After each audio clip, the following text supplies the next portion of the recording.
the mud beneath her dignity. The market was loud, dirty, and cruel. On the planet of Zeltra 4, people didn't care who you were, only what you were worth. And today, no one saw any worth in the alien woman lying in the mud. Her name was Sharin. Her silver skin was covered in filth. Her long hair, once shining like moonlight, now hung in dirty strands over her face. Torn cloth wrapped around her body, barely hiding her shaking form. Her wrists were red and raw from the cuffs that had been removed just moments ago. They had thrown her like garbage into the street. Children laughed and pointed. Vendors shouted, insults. Some threw rotten food at her. "Useless female," someone yelled. "Not even good enough for the mines," barked another. But Sharin did not cry. Her eyes, golden and sharp, stared at the ground with quiet strength. She did not beg. She did not speak. Inside, her heart was broken, but her pride remained. High above the crowd, a tall human man stood beside a broken-down cargo hauler. He watched everything from behind his tinted visor. His name was Jonas Rain, a mechanic and traveler from Earth. He wasn't rich, and he wasn't a hero. But something about the scene caught his attention, and something in Sharin's silence made him pause. He had seen slaves before. The galaxy was full of them. But this woman, she looked like someone who once stood tall, like a queen forced to crawl. Jonas removed his visor and walked forward. No one noticed him at first, but when he stopped beside Sharin, people fell quiet. He knelt in the mud. The woman slowly raised her head. Her eyes locked on his face, confused and tired. Jonas didn't say a word. He reached into his pack and pulled out a sealed water flask and a soft ration bar. Gently, he placed them in front of her. The silence broke with cruel laughter. "A human feeding trash?" one guard barked. "She's not even worth the mud she's in," shouted a vendor. Jonas ignored them. He stood up slowly and looked down at the woman. "You're not trash," he said quietly. "Don't believe them." Sharin didn't move. She just stared at the food and water like it was a trap. Her lips parted, but no sound came out. Jonas turned and walked back to his hauler. He didn't wait for thanks. He didn't expect anything, but he glanced back once. She was still staring. As the crowd slowly forgot about her, night began to fall. The markets emptied, the winds picked up, and still, she sat in the mud, alone. Hours passed. A storm rolled in, cold, sharp wind with dust and rain. Sharin shivered. Her fingers wrapped around the flask Jonas had given. She drank slowly, cautiously, like she hadn't had clean water in days. She bit into the ration bar. Her body needed food, but her pride had resisted. Now survival was louder, but her legs couldn't move. They were too weak. Then, footsteps. Heavy boots. She looked up fast. Her body tensed, expecting guards or slavers. But it was him again, Jonas. He held a blanket. "Can you walk?" he asked simply. She shook her head slowly. Her eyes blinked against the cold wind. Jonas didn't ask anything else. He lifted her gently. She was light. Too light. Her body was nothing but bones and bruises. She didn't resist. Her head rested on his shoulder. Jonas took her back to his hauler. Inside, it was small but warm. The heater hummed softly. A small bunk lay in the corner. Tools and spare parts were stacked on every wall. He laid her down carefully. Still, she said nothing. He handed her a clean cloth and nodded toward the water basin. Sharin stared at it for a moment. Then slowly, with shaking hands, she wiped the dirt from her arms. Her silver skin began to shine again, just a little. Jonas sat at his small desk, pretending to check data logs, but he kept glancing at her. He didn't know her story. He didn't know her name, but he saw something the others didn't. This woman had been thrown into mud, but she didn't belong there. And for the first time in many years, Sharin felt something inside her. Not fear, not shame. Hope. Small. Faint. But real. Sharon woke up to the soft hum of the heater and the quiet clinking of tools. For a moment, she thought it was a dream. No shouting, no pain, no chains, just warmth, just silence. But when she opened her eyes and saw the small metal room, the old parts on the shelves, and the soft light overhead, she knew it was real. She was inside a human's cargo hauler, safe, for now. The blanket over her shoulders was thick and smelled of oil and old cloth. Her body still ached, but the numb cold was gone. Her stomach no longer twisted in pain. And the man, the human, with tired eyes, sat nearby working on something with his hands. Jonas didn't look at her. He was fixing a small power coil, but his hands moved slow like he was thinking more than building. Sharin shifted slightly, her voice rough. Why? Jonas didn't answer right away. He looked up, surprised to hear her speak. Why what? Why, help me? She asked. Her golden eyes didn't blink. Jonas stared at her for a moment. Then he shrugged. Because they didn't. She didn't understand. That's not a reason. It's enough for me, he said, going back to his work. Sharin studied him. He didn't ask her name. He didn't demand anything. He didn't even look at her like most males did, with greed or pity. There was something different in his glance, something she hadn't seen in a long time. Respect. Not much, but enough to notice. She pulled the blanket tighter around herself. They threw me out. Said I was defective. Weak. Her voice cracked. My people are gone. Jonas paused. I know that kind of pain. She looked at him sharply. He nodded slowly. I lost my family during the Zarn raids. My colony was attacked. I was off-planet fixing a hauler. When I got back, there was nothing but smoke. Sharin's eyes softened just a little. So, you help broken things. He smiled faintly. Sometimes they just need someone to believe they're not broken. A strange quiet filled the small room. She leaned her head back against the wall. Her body was tired, but her mind wouldn't rest. They called me healer once, she whispered. Now they call me trash. Jonas turned in his chair. What do you want to be called? She looked surprised. What? He repeated. What do you want to be called? She didn't answer right away. Her lips trembled. No one had asked her that in years. No one had cared. Sharin, she said softly. Jonas nodded. Nice to meet you, Sharin. She closed her eyes, and for a moment, she wasn't in a filthy street. She wasn't a forgotten slave. She was just a person, with a name. The moment passed when the sensor on the hauler beeped. Jonas stood up and checked the screen. Trouble? She asked quickly. Slaver patrols, he muttered. Routine sweep. If they find you here, they'll call it theft. Her heart began to pound. Then let me leave. He looked at her. You can't even walk properly. You'll die in the alley. I won't bring danger to you. Jonas stepped forward and placed a hand on her shoulder. You didn't bring it, they did, and I don't run from bullies. Sharin blinked. No one had stood up for her since the fall of her homeworld. Not like this. Not without asking for something in return. He grabbed a long coat and handed it to her. Put this on. Stay in the hauler. I'll talk to the patrol. She took the coat with shaking fingers and pulled it over her frame. It smelled like him, grease, smoke, and warmth. The human scent was strange, but not unpleasant. Jonas stepped outside. Sharin moved to the small window, watching from behind the curtain. The patrol arrived. 2 tall creatures with gray armor and glowing green eyes. She knew their kind. The Yurtari. Cold, efficient, cruel.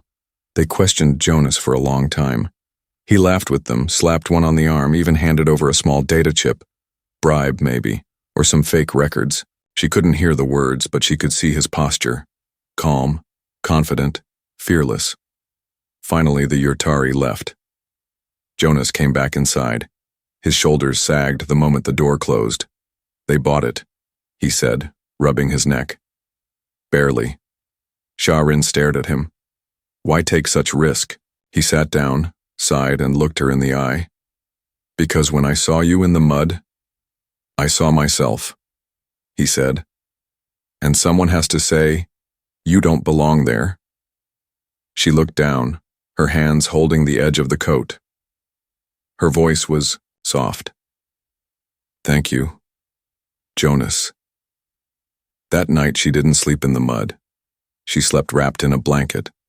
Her name spoken kindly, her worth seen, at least by one man. And for the first time in a long time, she didn't feel like garbage. She felt human. The night was deep and quiet, but Sharin couldn't sleep. Her body rested, but her mind wandered through shadows of memory, pain, and fear. She lay on the small bunk, wrapped in the human's blanket, staring at the ceiling of the hauler. The soft hum of the generator was the only sound. It should have been peaceful. It wasn't. Her fingers ran across the inside of her left arm, just beneath the skin, a small bump. Faint, hidden. But it was still there. The last piece of her past. A royal crest embedded under her skin when she was just a child. A mark of honor, now a curse. She closed her eyes and the memories flooded back. The palace gardens, the sound of wind chimes, her mother's voice teaching her the names of healing roots, her father, smiling with pride, calling her light of the house. Then fire, screams, metal, boots on stone floors. She had tried to run, tried to hide, but they found her. Her hands, once soft and skilled, were used to heal the very monsters who destroyed her people. The slavers knew her gift and they used it. Over and over. Until she forgot what healing meant. Until she became nothing. Her breathing grew shallow. Panic scratched at her throat. Then a voice broke the silence. You okay? She sat up fast, startled. Jonas was still awake, sitting at the workbench. The dim light above his head made his face look older. Tired. I couldn't sleep, she said, her voice low. He stood and poured her a warm cup of synth tea. Bad dreams? She took the cup slowly. Bad memories. Jonas sat across from her. You want to talk about them? Sharin stared into the tea. The liquid shimmered softly but didn't reflect her face. Maybe that was better. She nodded once. I was born on Lithoris. My family was known for healing. We had no weapons. No warriors. Only plants and knowledge. Jonas listened without interrupting. When the war broke out, our people trusted the council. We believed they would protect us. She laughed bitterly. But they sold us instead. Our planet was handed to slavers as payment, no warning, no mercy. Jonas clenched his jaw. You were betrayed. Yes. Her voice cracked. I was only 16 when they branded me. I healed wounds during battle, for both sides. They kept me alive for that. Not because I mattered. Jonas leaned forward. You matter. She looked up, surprised. You mattered then. You matter now, he said firmly. Sharin shook her head. You don't understand. They didn't just take my freedom. They took my purpose. My name was known. Now it means nothing. Jonas pulled a small tool from his belt and placed it on the table. This looks like junk. Broken. Worthless. She frowned. It is. He flipped it open, revealed a hidden switch, and the tool lit up, glowing blue, humming with power. It's not, just needed someone to know how to fix it. She stared at the light. I don't see junk when I look at you, he said. I see someone strong. Someone who's still standing. Sharin felt something deep in her chest. Warm and unfamiliar. I hid something, she whispered, placing her hand on her arm. Under my skin. A crest. It proves who I am. Jonas raised an eyebrow. Royalty? Healer class. Sacred bloodline. It won't mean anything now, but if someone scans it, they'll know. Is that dangerous? It could be, if the wrong people find out. Jonas leaned back. Then, we make sure the right people find out first. She looked confused. What do you mean? There's a ruin site east of here, he said. Old Lithuanian tech. Some say it holds the memory banks of your kind. If we can reach it, maybe we can find proof, show the galaxy what really happened. Sharin hesitated. You'd help me do that? He smiled. I help broken things, remember? She shook her head gently. I'm not broken. I'm lost. Then let's help you find your way back. Sharin looked at him for a long moment. No one had offered her anything before, not without wanting something in return. But this man, he offered more than food or shelter. He offered belief, and that was more powerful than anything. Outside, the stars moved slowly across the black sky. Inside, two lost souls made a quiet plan to challenge fate, to face danger, and to walk toward the past in hopes of a better future. The shadows were still there, but for the first time, Sharin didn't face them alone. The next morning, the sun burned red through the dusty clouds of Zeltra 4. The air was thick and heavy, full of noise and distant machines. But inside Jonas's hauler, it was quiet. Sharin sat on the edge of the bunk, her fingers tracing the outline of the hidden crest beneath her skin. She had hidden her truth for so long, she wasn't sure if it still meant anything. Yet Jonas believed it did. That changed everything. Jonas stood nearby, packing supplies into a hover crate. If we leave now, we can reach the ruins before nightfall. The path through the wastelands is dangerous, but I know the route. Sharin hesitated. Why help me with this? He stopped and looked at her.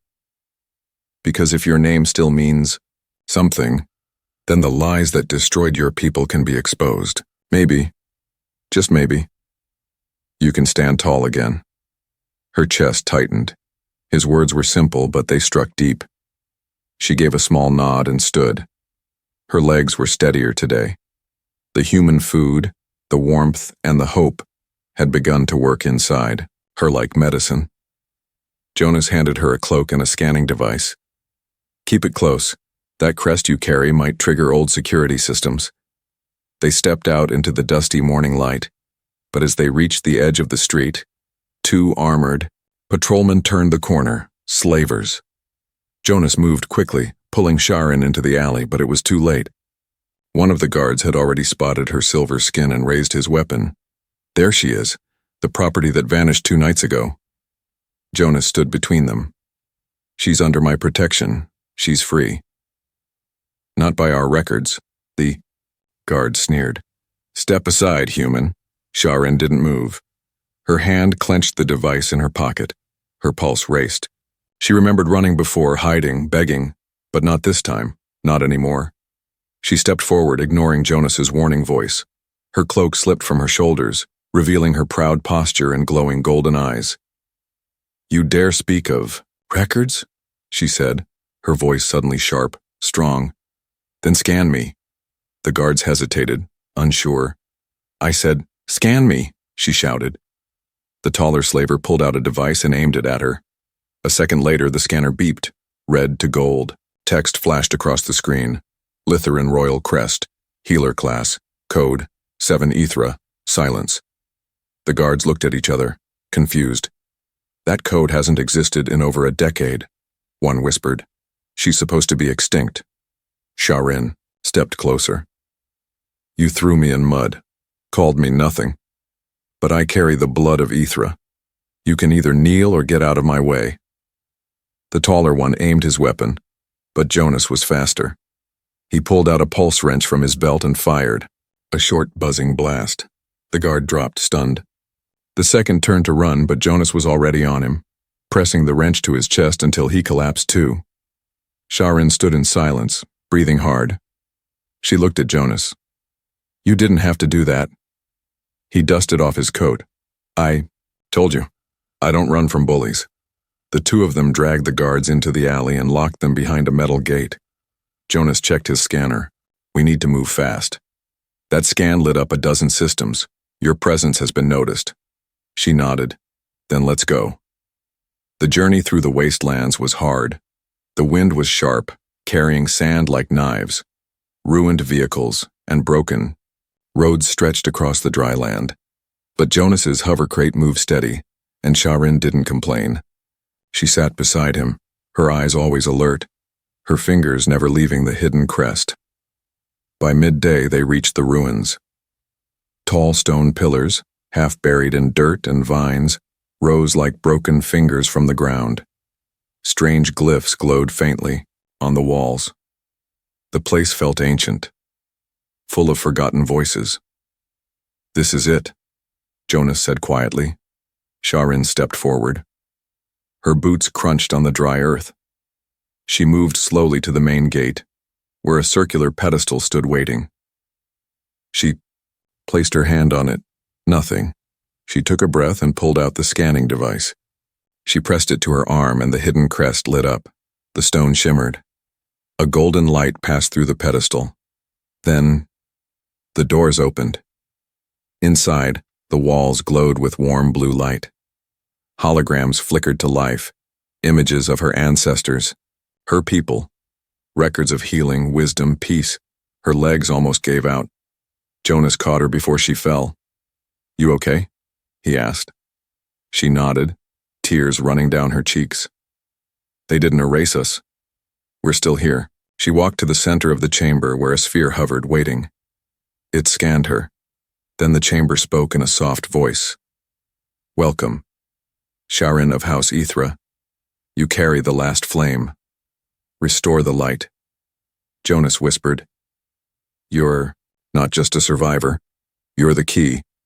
And in that moment, Sharin realized mud could cover her body, chains could scar her skin, but they could never take away who she truly was, a queen in exile, ready to rise.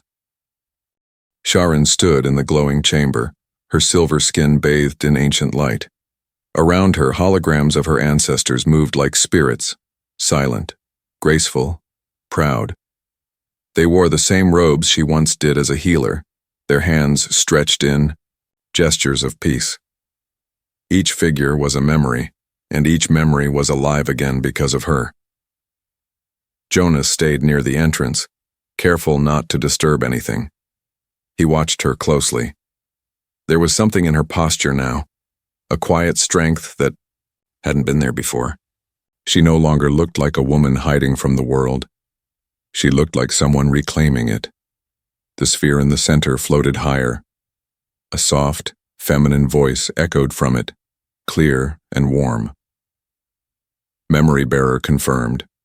Lineage, House Ithra. Status, last known survivor. Sharin swallowed hard. "I thought all records were gone." "Only hidden," the voice replied. "When betrayal came, the memories were sealed, waiting for one of pure blood to return." A new hologram rose. Before her, a map marked with dozens of red stars. Each star blinked and vanished. "These were your people's healing colonies across the galaxy," the voice said. "Now lost. Only fragments remain." She reached out, touched one of the stars.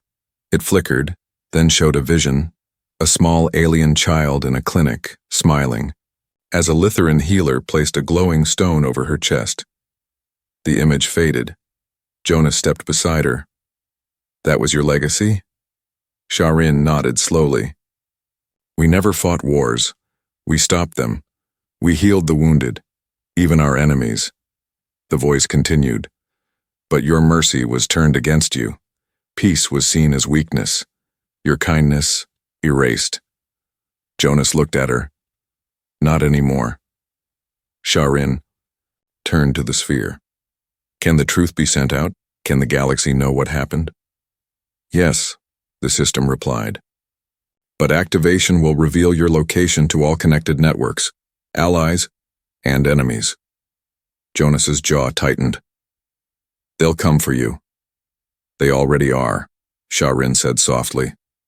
Before she could speak again, the chamber lights flickered. A sharp alarm rang through the ruin. Jonas grabbed his scanner. Multiple heat signatures closing in fast, slavers, maybe bounty hunters, 20 at least. The voice of the ruin spoke again. Defense protocol may be activated, but only with command from royal blood. Sha-Rin hesitated. She had never commanded soldiers or weapons. She had only known healing. But now she had no choice. She lifted her hand. Activate defense protocol, seal the gates, prepare for breach. The ruins obeyed. The walls shimmered. Hidden panels opened. Ancient machines rose from the floor, hovering drones and energy turrets, silent for 1,000 years, now alive again. Jonas gave a low whistle. Your ancestors really didn't mess around. Sha-Rin's lips curved into a small smile. They just preferred not to be disturbed. Outside, the enemy approached. Dust rose in the air as armored vehicles circled the ruins. Loudspeakers shouted her name, calling her escaped property, demanding she surrender. Jonas looked at her. If we stay, we fight. Sha-Rin's eyes glowed golden. Then we fight. The first shot came, a plasma bolt that struck the outer pillar. The drones responded instantly, flying out in tight formations and unleashing silent beams of light that tore through armor like paper. But the enemy was many. They came with shields, with fire, with rage. Inside, Sha-Rin moved to the central console. Her hands danced across symbols her body remembered, even if her mind did not. She accessed defense patterns, redirected power, and whispered commands in the ancient language of her people. Jonas ran to the doorway, his pulse wrench in hand. He fired at anything that moved too close, defending the gate like a wall of steel. The ruins groaned. Another blast shook the ground. A warning flashed. Core stability. Weakening. Sha-Rin shouted, "Jonas! If the core fails, the ruins will collapse. Then we stop them before that happens." He reloaded the wrench and kept firing. Sha-Rin took a deep breath. She placed both hands on the sphere. "Broadcast the truth," she commanded. "Confirmed," the voice replied. A massive beam of light shot into the sky, a golden signal pulsing across the atmosphere. It carried her name, her crest, her bloodline, and the truth of her people. Every ship, every station, every relay that picked it up would know, and the galaxy would remember the name Litharis. The enemies outside paused. Some looked at the sky, in fear. Others screamed louder, desperate to end what had begun, but it was too late. The ruins sealed fully. The signal was out. And Sha-Rin stood inside, shaking. But not from fear. She had done it. She had brought her people back into memory. Jonas limped to her side, smoke on his clothes, blood on his sleeve. "Still alive," he said with a grin. She looked at him. "Because you stood beside me." He sat beside her on the floor, back against a glowing wall. "You're not forgotten anymore." She closed her eyes, resting for the first time without fear. "No," she whispered. "Now they will remember what mercy looked like." The golden signal still burned in the sky, stretching high above the ruins like a sword of light. Ships in orbit turned toward it. Satellites recorded it. And across the stars, ancient names, long thought lost, were whispered again. But below, in the dust and fire of Zeltra 4, danger still pressed in. Sha-Rin stood at the heart of the ruins, hands trembling at her sides. Her breath was heavy, her body exhausted. She had activated the memories of her people.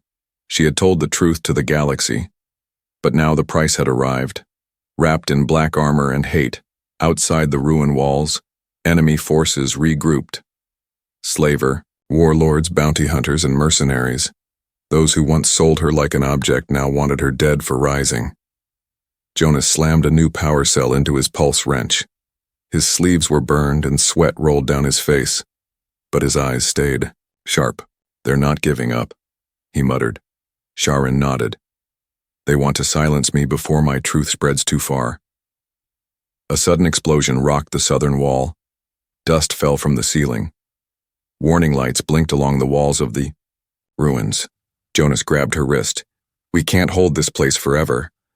"I know," she said, "but I'm not leaving until it's done." "What's left to do?" She pointed to the center console. "There's a data crystal there. It holds the original oath of the healers. If I can secure it, others may follow. Litherans, hidden, scattered, if they still live, they'll know I kept the promise. Jonas exhaled slowly. Then we buy you time. Another explosion shook the floor. This time the roof cracked. Sharon ran to the console. She placed her palm against the glowing panel. It resisted at first, then warmed beneath her touch. Accept final command, she said. Identity. Confirmed, the system replied. A drawer opened, revealing a small clear crystal glowing faintly. She took it carefully and placed it inside the pouch on her belt. Done, she whispered. Now let's... A loud crash split the air. The west entrance shattered. Metal-clad raiders poured through the broken arch, weapons raised. They had broken through the ancient defenses. Jonas reacted instantly. He grabbed a shock grenade from his belt and threw it. The explosion lit the room with blinding blue light. Several raiders dropped, twitching. Go, he shouted. But Sharin didn't run. Instead, she stepped forward, her cloak falling away, revealing the royal crest glowing beneath her skin. Her voice echoed through the chamber. I am Sharin of House Ithra. You sold me. You shamed me. You covered me in mud. And still, I rise. The raiders froze. She raised her hand. You want a prize? Then come take it. They roared and charged. Jonas pulled her back. What are you doing? I'm not hiding, she said, steady. Not anymore. He cursed under his breath, shoved her behind a pillar, and took position with his wrench. Blast after blast echoed as he fought to hold them off, but they were too many. He took a bolt to the side and dropped with a cry. Jonas! Sharin screamed. She ran to him, dragging him behind a wall. His face was pale, blood soaking through his shirt. I'm fine, he lied. You need to run. She pressed her hands to his wound. I'm not leaving you. He smiled weakly. Didn't think you would. Her hands glowed. It was faint, but there it was. Her healing gift. After years of being silenced, it returned. I can still use it, she whispered, stunned. It's still inside me. Jonas grinned. Told you. You're not broken. She focused, her hands pressing firmly. The glow grew brighter. His bleeding slowed. The pain in his eyes faded. Another blast struck the pillar nearby, reminding them both they were still in danger. Listen to me, he said, gripping her wrist. You have to leave now. Take the crystal. Go. Start again. And leave you. To die? She asked, voice shaking. I'd do it again, he said. Every time. You made them remember who you are. That's enough for me. Sharin closed her eyes. Her heart screamed. Then she stood. She reached for the ruined central panel one last time.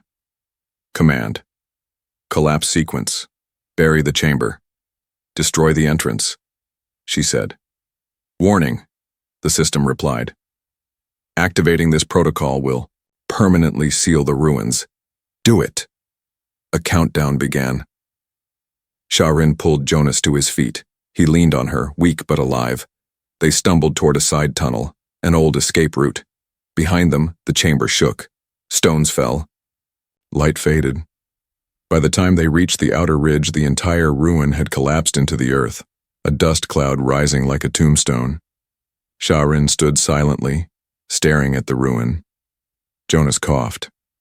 You destroyed it? No, she said. I protected it. The truth is already out. The rest belongs to history. He nodded slowly. You're safe now. She looked at him. No, she whispered. I'm free. The sun was setting over the red hills of Zeltra 4, casting long shadows across the broken land. Wind whispered over the rocks, carrying dust and the faint memory of fire. In the distance, the ruins lay silent, buried, hidden, but not forgotten. They had served their purpose. The truth was released. The past had spoken. Now only two figures walked the path away from it all, slowly, quietly, one step at a time. Jonas leaned heavily on Sharin, his arm around her shoulders. His side was still weak, but she had kept him alive. Her healing, hands once thought lost, had worked again. glowing soft like warm starlight. They were both covered in dirt and sweat, clothes torn, bodies aching. But they were alive. And more than that, they were changed. They reached a small outpost at the edge of the wasteland. Just a few old structures, a water tank, and a landing pad long abandoned by traders. Jonas collapsed onto a crate, breathing hard. Sharon sat beside him, silent for a long time. He looked at her. "You didn't have to carry me the whole way," she smiled softly. "You carried me once, and when I was in the mud." He chuckled. "That was different. You were lighter." She nudged his shoulder gently. "And you were quieter." They both laughed, tired and real. It was the kind of laughter that only comes after surviving something that should have killed you. A shared moment that said, "We're still here." As night crept in, Sharin stepped away from the outpost and looked up at the stars. Somewhere above, signals were still flying across the galaxy. Her people's name, Litherus, was no longer lost. The crystal she carried was now tucked safely inside her cloak. One day she would give it to those who needed it. But for now, she needed time to breathe. Jonas joined her, his hand wrapped in cloth. "So what now?" She stared at the sky for a while before answering. "Now, I become something new." "Not a queen?" She shook her head. "A queen needs a court, a throne. I don't want to rule." "Then what do you want?" he asked. She turned to him slowly. Her golden eyes were steady. "I want to build, not palaces, homes, clinics, places of healing. I want to find the broken, the forgotten, and remind them who they are." Jonas nodded. "That sounds like you." "And you?" she asked. He looked away, thinking. "I never planned for any of this. I was just a mechanic with a busted hauler and a quiet life." "You still can be." He looked at her again. "I could. But I think I'd rather fix something else now." "Like what?" He reached out, gently took her hand. "Like whatever we build together." She didn't speak for a moment. Then she looked down at their hands, hers slender, silver, his calloused and rough. Different worlds, different paths. But somehow they fit. Sharin squeezed his hand. "You saw worth in me when no one else did. Even I had forgotten it." Jonas smiled, a little sad. "Sometimes the brightest stars fall the hardest, but that doesn't mean they stop shining." She stepped closer, resting her head lightly against his chest. He wrapped an arm around her, and for the first time she felt safe. Not just protected, but accepted. Not because of what she had been, not because of what she could offer, but simply because she was her. They stayed like that as the stars brightened above them. Later that night, a message came through the old comms unit in the outpost. Jonas answered it. A woman's voice from a nearby resistance network said, "We received your broadcast. We want to meet. We've heard of the healer's daughter." Sharin stepped forward and replied herself. "I'm not a daughter anymore," she said. "I'm just someone who remembers, and I'm ready to help." "Then come," the voice replied. "There are others, refugees, forgotten. They need someone like you." Jonas looked at her, eyebrows raised. "Are we doing this?" She nodded. "It's time." Within hours, they prepared to leave. Jonas repaired the old outpost shuttle, coaxing it back to life. Sharin loaded supplies, carrying only what mattered. Her memory crystal, a simple bag of roots and healing tools, and a borrowed coat that still smelled like Jonas. As the engines warmed, she paused at the door. She looked back one last time, at the hills, the sky, the place where she had once been thrown into mud like trash. And then she whispered, "Thank you.